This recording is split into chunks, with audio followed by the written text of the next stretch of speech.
नमस्कार। India TV speed news में आप सभी का स्वागत है और इस वक्त हम इस खास मंच पर जो कि है वेलनेस वीकेंड मौजूद है। हमारे साथ एक एक्सपर्ट भी मौजूद है और इस शो का हमारा मकसद है कि आपको एक हेल्दी और बहुत अच्छी हेल्दी लाइफस्टाइल मिल सके, आपकी उन तमाम समस्याओं का समाधान हम कर सकें जो हेल्थ को लेकर आपके दिल दिमाग में आती हैं। और इसी कड़ी में एक्सपर्ट हमारे साथ जुड़े हुए हैं डॉक्टर अमरीश मित्तल जी, जो कि एक जाने माने एंडोक्राइनोलॉजिस्ट हैं, और उनसे हम जानेंगे कि आखिरकार डायबिटीज़ इंडिया को किस बुरी तरह घेरे हुए है, इससे जुड़े हुए तमाम मिथ कौन से हैं और क्या इनमें कोई सत्यता है या फिर नहीं। आपका स्वागत है। नमस्कार, thank you for having me here. Very happy to join this show. हम बात करेंगे डायबिटीज़ के बारे में। तो आपका पहला प्रश्न ये है कि डायबिटीज़ इंडिया में क्यों बढ़ गई, इतनी क्यों बढ़ रही है। तो पहली बात तो ये कि डायबिटीज़ इंडिया में वाकई बहुत बढ़ रही है, कोई डाउट नहीं है। जब मैं स्टूडेंट था 50 साल पहले, 40 साल पहले और अब में डायबिटीज़ में बहुत फ़र्क है और डायबिटीज़ काफ़ी ज़्यादा बढ़ गई है। क्यों बढ़ गई डायबिटीज़? उसके कुछ मुख्य कारण हैं। सबसे बड़ी बात तो न्यूट्रिशन है। हम लोग के न्यूट्रिशन में चेंज हुआ है। हमारे न्यूट्रिशन में फाइबर की कमी है, हमारे खाने में फाइबर की कमी है, रिफाइंड खाना ज़्यादा है, हमारे खाने में प्रोटीन की कमी है और तरह तरह के गंदे फैट्स ज़्यादा हो गए हैं। तो इन सब कारणों से डायबिटीज़ एक कारण, एक तो डाइट रिलेटेड कारण है। दूसरा है कि हमारी फिज़िकल एक्टिविटी कम हो गई है। जैसे हम गांव से छोड़ के शहर की तरफ आते हैं तो फिज़िकल एक्टिविटी कम होती जाती है और उसी के लिए जो आपकी नॉर्मल दिनचर्या का हिस्सा थी गांव में, वही चीज़ के लिए, उस एक्टिविटी के लिए आपको टाइम निकालना पड़ता है, जिम ज्वाइन करनी पड़ती है, तमाम चीज़ें। फिर आप कम्यूट कर रहे हैं गुड़गांव से नोएडा और ये, तो लाइफ डिफ़िकल्ट हो जाती है, फिज़िकल एक्टिविटी कम हो जाती है। इन्हीं से जुड़ा हुआ ये बात है कि स्ट्रेस लेवल्स हमारे बढ़ जाते हैं। तो स्ट्रेस का अपना इम्पैक्ट होता है डायबिटीज़ पे। और अगर आप कॉन्स्टेंटली अपने जॉब में या पारिवारिक कारणों से अगर आप स्ट्रेस में रहते हैं, टेंशन में रहते हैं, तो ऑब्वियसली शुगर भी बढ़ेगी। तो एक ये बहुत बड़ा कारण हो गया। और उसी से कनेक्टेड है स्लीप। तो स्लीप, जितनी भी रिसर्च हो रही है, जितना शोध है, वो यही शो करता है कि स्लीप हमारे लिए बहुत इंपॉर्टेंट है। 6 से 8 घंटे, 7 आवर्स एवरेज। अगर उससे कम नींद हो रही है तो डेफिनेटली आपकी ओवरऑल हेल्थ सब गड़बड़ होगी, आपकी लॉन्जेविटी पे भी, एज पे भी फ़र्क पड़ सकता है और आपकी शुगर में भी फ़र्क पड़ता है। तो अगर आपको सहन नहीं आ रहा है रोज़ सुबह मेरी शुगर क्यों बढ़ी आती है, वैसे तो ठीक है दिन में, तो हो सकता है आपकी रात की नींद ठीक ना हो। और आखिरी कारण, 5वां कारण जो डायबिटीज़ बढ़ने का है, वो एयर पोल्यूशन है। इस पे लोग कम बात करते हैं।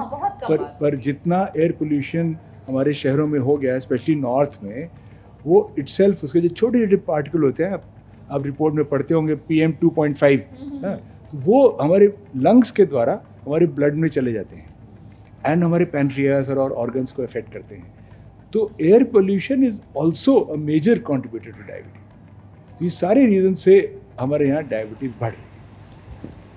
हम कैसे पहचानें कि हमारी बॉडी जो है हमें नॉक कर रही है, डायबिटीज़ के सिम्टम्स हमें दिखा रही है, कैसे पहचान हो? तो इसमें फर्स्ट पॉइंट ये है कि अधिकतर डायबिटीज़ में शुरुआत में कोई सिम्टम्स नहीं होते। तो testing is the way to diagnose. कई बार पेशेंट एकदम अचंभे में पड़ जाते हैं, मैं तो एकदम ठीक फील कर रहा हूँ, शुगर मेरी 250 आ रही है। तो ऐसा होता है। तो एक पर्टिकुलर कैटेगरी ऑफ लोगों को 25 साल की एज के ऊपर इंडिया में सबको वर्ष में एक बार अपना शुगर ज़रूर टेस्ट कराना चाहिए। Very important. और अब ठीक फील कर रहे क्राइटेरिया नहीं है। अगर आपकी शुगर बहुत बढ़ जाएगी या बहुत लंबे समय तक रह जाएगी, तब आपको थकान, सुस्ती, हाथ पैरों में दर्द, यूरिन ज़्यादा आना या कभी कभी प्यास ज़्यादा लगना, भूख ज़्यादा लगना, या कोई भी घाव अगर हो गया हो तो नहीं भर रहा है, तो ये बहुत सारी चीज़ें हो सकती हैं। और अगर बहुत अनकंट्रोल होगी तो वेट लॉस, बहुत हाई शुगर में वेट लॉस होता है। तो एक्चुअली ये बड़ा इंटरेस्टिंग है। वेट और डायबिटीज़ का रिलेशनशिप बड़ा इंपॉर्टेंट है। जैसे जैसे वेट बढ़ता है पॉपुलेशन का, कोई इंडिविजुअल का भी, तो वैसे वैसे डायबिटीज़ की रिस्क बढ़ती जाती है। तो अगर जैसे बिल्कुल पैरेलल में चलता है, तो जैसे बोलते हैं हम आजकल, obesity is the mother of all chronic disorders. So अगर हमें लॉन्ग टर्म डायबिटीज़ को मैनेज करना है तो वेट को कंट्रोल रखना होगा, दैट इज़ मोस्ट इम्पॉर्टेंट। एक बार डायबिटीज़ हो जाती है और अगर बहुत ज़्यादा बढ़ जाती है तो हमारे शरीर को गलाने लगती है वो लिटरली, तब हमारा वेट लॉस होता है और काफ़ी वेट लॉस हो सकता है उससे। रिवर्स डायबिटीज़ क्या होती है? ये आजकल एक बहुत कॉमन पॉपुलर चल रहा है, और सोशल मीडिया पे तो हर समय ही आता है, सब मेरे पेशेंट मुझे फॉरवर्ड करते रहते हैं। अब मेरी डायबिटीज़ आपने रिवर्स नहीं करी तो डायबिटीज़ रिवर्सल शायद गलत शब्द है, डायबिटीज़ रेमिशन बोलना चाहिए। मतलब ये कि आपकी डायबिटीज़ ऐसी स्थिति में पहुंच गई कि आपकी शुगर नॉर्मल है बिना दवाई के। वो ऐसा संभव होता है, ऐसा संभव होता है, उसमें कोई जादू नहीं है। अगर आपकी डायबिटीज़ के शुरुआत के 4-5 साल हैं, अगर आप यंग हैं और अगर आपकी डायबिटीज़ अक्सर बहुत ज़्यादा स्ट्रॉन्ग फैमिली हिस्ट्री ये सब नहीं है और सिर्फ ख़राब लाइफस्टाइल की वजह से हो गई, तो अगर आप उसमें पूरा सही लाइफस्टाइल अपनाएंगे और चाहे शुरू में दवाई भी लें, कोई ख़राबी नहीं है उसमें। दवाई एक बार लेने से परमानेंट दवाई नहीं हो जाती, ये गलत धारणा लोगों की है। और अपना वेट मैनेज करें, लाइफस्टाइल मैनेज करें, तो ये संभावना है कि आप बिना दवाई के ही आपकी शुगर ठीक रहे। ऐसा होता है और ये कोई नई चीज़ नहीं है, ना कोई बड़ी चीज़ है, लेकिन आजकल ऐसे एडवर्टाइज होता है ऐसे कि बहुत बड़ी डिस्कवरी किसी ने कर ली है कि ये किया और आपकी डायबिटीज़ रिवर्स हो गई। तो और वो जो एक एडवर्टीजमेंट्स आते हैं डायबिटीज़ 72 घंटे में ख़त्म और इसलिए तो पूरे झूठ है, इनमें ना पड़िएगा। बेसिक वही है, अपने वेट को संभाल कर रखें, अपनी डाइट को संभाल कर रखें, रेगुलर एक्सरसाइज करें, स्लीप प्रॉपर करें, स्ट्रेस को थोड़ा कंट्रोल में जिस तरह से भी रख सकते हैं रखें, तो आप डायबिटीज़ को हो सकता है रेमिशन में करना। एक बहुत ही कॉमन सवाल जो मेरे ख्याल से हर किसी के दिमाग में आता होगा, क्या मीठा खाना छोड़ दें, चीनी खाना छोड़ दें तो डायबिटीज़ से बच सकते हैं? देखिए, चीनी या मीठे की हमारे शरीर को रिक्वायरमेंट नहीं है, तो पहले तो ये मत सोचिए कि अरे चीनी छोड़ दी तो पूरा कमज़ोर हो जाएंगे या एकदम वीकनेस हो जाएगी, क्या नुकसान हो जाएगा। चीनी छोड़ने से कोई नुकसान नहीं, फर्स्ट पॉइंट। सेकंड पॉइंट ये है कि देखिए कुछ लोग छोड़ पाते हैं, कुछ नहीं छोड़ पाते, तो उसके लिए अपने को इतना परेशान नहीं करना है। आप लिमिटेड अमाउंट्स में अगर ले रहे हैं, एक पीस मिठाई का ले लिया आपने कभी, या एक डार्क चॉकलेट ले ली, या कुछ भी ऐसा ले लिया तो चलेगा, लेकिन उसके पहले आपकी बाकी पैरामीटर्स ठीक होने चाहिए। आप दिन भर हेल्थी लाइफस्टाइल लीड कर रहे हैं, सब कुछ फॉलो कर रहे हैं, आपने रिफाइंड कार्ब्स कम कर दिए, फिजिकल एक्टिविटी भी कर रहे हैं, तो सिर्फ थोड़ा सा एक अगर चीट आपने कर लिया तो इतना नुकसान नहीं होगा। लेकिन आपकी शुगर पहले ही 250-300 चल रही है, आप ध्यान भी नहीं दे रहे हो, ऊपर से आप सोच रहे हो कि मैं मीठा भी खा लूँ, तो प्रॉब्लम है। तो nothing is absolute, but yes, ये सोचना कि मीठा छोड़ने से बहुत कमज़ोरी आ जाएगी, ऐसा नहीं है। सिर्फ अपनी हम लोग ज़ुबान के लिए मीठे का करते हैं, तो जितना मिनिमाइज़ कर सके उतना अच्छा है। एक धारणा थी सर कि डायबिटीज़ जो है बुढ़ापे की बीमारी है, ऐसी धारणा हुआ करती थी, लेकिन अब 4 साल, 5 साल, 6 साल के बच्चों को भी डायबिटीज़ है। तो ये 2 तरह की डायबिटीज़ होती है। देखिए, एक तो जो आप 4-6 साल बच्चों की बात कर रही हैं, वो तो टाइप 1 डायबिटीज़ होती है, वो हमेशा से होती थी, वो नई नहीं है। उसमें तो ऑटो इम्यून होती है और उसमें पैनक्रियाज की सेल्स डैमेज हो जाती हैं और उसमें इंसुलिन बनना बंद हो जाता है। एक अलग प्रकार की ही डायबिटीज़ हो गई पूरी वो। लेकिन जो ये नॉर्मल डायबिटीज़, कॉमन डायबिटीज़ है, जो अक्सर 40-50 पे होती थी, वो भी अब 20-25 पे होने लग गई है। तो इंडिया में सिर्फ डायबिटीज़ बढ़ी नहीं है, उसका एज भी कम हो गया है। वो इसलिए हुआ है कि वही लाइफस्टाइल की चीज़ें हम लोग पहले ही गड़बड़ हो जा रही हैं हमारी। तो इसलिए डायबिटीज़ बढ़ने के साथ साथ डायबिटीज़ यंग लोगों में होना, टाइप 2 डायबिटीज़ जो कि 40 पे होती थी पहले, अब 25 पे भी हो जाती है, 20 पे भी हो जाती है, कभी कभी टीनेजर्स में भी हो जाती है। वो इस बात पर ही निर्भर है कि कैसे आपका वेट रहता है, कैसे आपकी एक्सरसाइज रहती है। देखिए, बच्चों में हम लोग ध्यान नहीं देते हैं, बच्चे थोड़ा ओवरवेट हो तो मानते हैं हेल्थी है, अच्छा है, अक्सर अभी भी ये धारणा रहती। तो childhood obesity is the precursor to everything. अगर बच्चे ओबीज नहीं होंगे तो डायबिटीज़ नहीं होगी आगे जाके। तो हमको शुरू से ही इसको ट्रैक रखना है, शुरू से मॉनिटर करना है। अच्छा, अब मैं एक छोटा सा रैपिड फायर खेलूंगी जिसका जवाब आपको फटाफट देना है और ये बहुत महत्वपूर्ण है। डायबिटीज़ का एकमात्र इलाज? Diet, lifestyle, medication. Diabetes patient के लिए 5 ऐसे सुपर फूड्स बताइए जो बेनिफिशियल हो।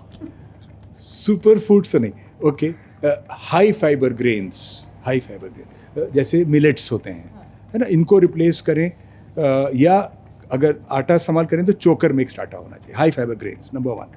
नंबर 2, लॉट्स ऑफ वेजिटेबल्स, अधिक सब्जी खाना। सब्जी लगता है इंडिया में सब्जी बहुत खाते हैं लोग, लेकिन कम खाते हैं।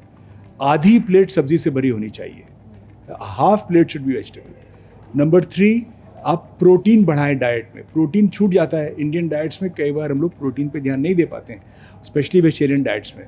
तो प्रोटीन हमारा बीन्स में होता है, डेयरी प्रोडक्ट्स में होता है, सोया में होता है, एडिक्वेट प्रोटीन। तीनों पॉइंट बहुत इंपॉर्टेंट हैं for preventing diabetes. 4th point है रेगुलर एक्सरसाइज। और जो भी अच्छा लगे आपको, लोग बोलते हैं कौन सी एक्सरसाइज करें डायबिटीज़ के लिए। किसी ने भी ज़िंदगी में किसी की बताई हुई एक्सरसाइज नहीं करी है। जो अच्छा लगे आपको वो करें, लेकिन एक्सरसाइज ज़रूर करें। कुछ स्ट्रेंथ ट्रेनिंग करें अगर पॉसिबल हो, अच्छा रहेगा, वरना फिजिकल मूवमेंट तो बढ़ाना ही है। और लास्ट है, ट्राई टू एंश्योर कि आप ठीक से सोएं और अपने स्ट्रेस लेवल्स कम रखना। कहना आसान होता है, लेकिन जितना भी कम कर सकें उतना अच्छा। तो ये 5 पॉइंट हो गया। ठीक है, अगला है कौन सा स्वीटनर डायबिटीज़ पेशेंट ले सकते हैं? तो ये जितना भी शोध स्वीटनर्स पे हुआ है, उसमें अलग अलग स्वीटनर को कोई क्लासिफाई नहीं कर पाए हैं लोग। और इन जनरल सब स्वीटनर्स के नुकसान भी हैं और सब स्वीटनर्स कुछ हद तक सेफ भी हैं। तो इसमें बहुत रिसर्च में एम्बिग्विटी है बहुत। तो इसका तरीका ये है कि अगर आपको क्रेविंग है बहुत, तो आप दिन में 1-2 बार अगर ले लेते हैं तो कोई बात नहीं है, ऐसा कोई नुकसान नहीं है। ऐसा नहीं है कि बैंड है, और ना ही ऐसा है कि आप दिन भर स्वीटनर ही लिए जा रहे हैं। एक पॉइंट इसमें इंपॉर्टेंट है स्वीटनर में, कि हम लोग जो शुगर फ्री चीज़ें बाज़ार से लेते हैं उनमें भी स्वीटनर्स होते हैं, उनको हम जोड़ते नहीं हैं। हम सिर्फ जो हमने गोली डाली अपनी चाय में उसको जोड़ते हैं। तो शुगर फ्री चीज़ अगर आप ले रहे हैं तो आपको पता होना चाहिए कौन सा स्वीटनर है, कितने अमाउंट में है, सेफ़ है कि नहीं है, ये सब ज़रूरी है। तो स्वीटनर्स इन मॉडरेशन। कौन से ऐसे 3 अनाज है, क्योंकि अनाज के बिना हमारा खाना, लंच, डिनर पूरा नहीं होता, कौन से ऐसे 3 अनाज हैं जो डायबिटिक पेशेंट को लेने चाहिए और कौन से ऐसे 3 अनाज हैं जो नहीं खाना चाहिए?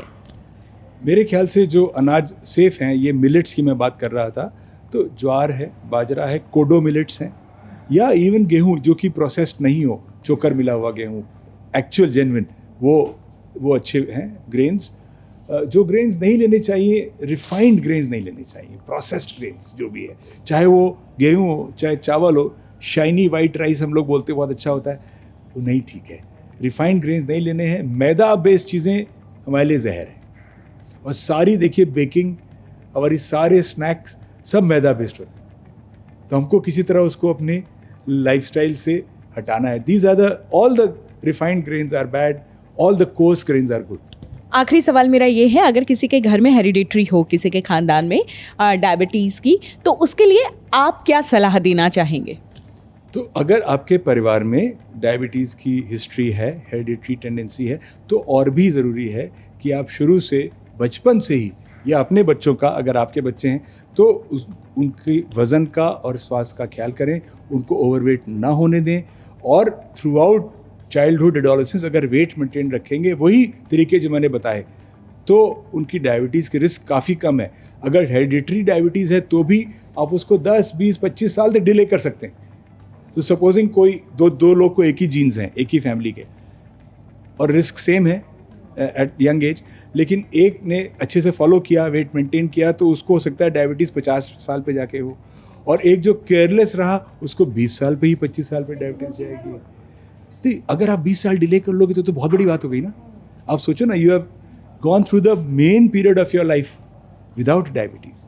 और ऐसा भी ज़रूरी नहीं कि हो, लेकिन ऑब्वियसली जीन्स की वजह से रिस्क थोड़ा रहेगा, but you can protect yourself to large extent. दोनों चीज़ चाहिए होती हैं, जीन्स एंड लाइफस्टाइल। सिर्फ जीन्स पे ब्लेम कर देने से नहीं, ठीक है, if you are having a good lifestyle तो आप जीन्स को भी बहुत डिले कर सकते हैं। हमसे बातचीत करने के लिए, यहाँ आने के लिए बहुत बहुत शुक्रिया। और मुझे पूरी उम्मीद है कि हमारे जो भी दर्शक देख रहे हैं इस वक्त, उन्हें बहुत अहम जानकारियाँ मिली होंगी, बहुत सारे मिथ भी टूटे होंगे डायबिटीज़ को लेके। शुक्रिया आपका। मुझे भी उम्मीद है शायद लोगों के काम आया हो, और I will be happy if there are any further questions, you can mail them to me और connect with me. Thank you so much sir.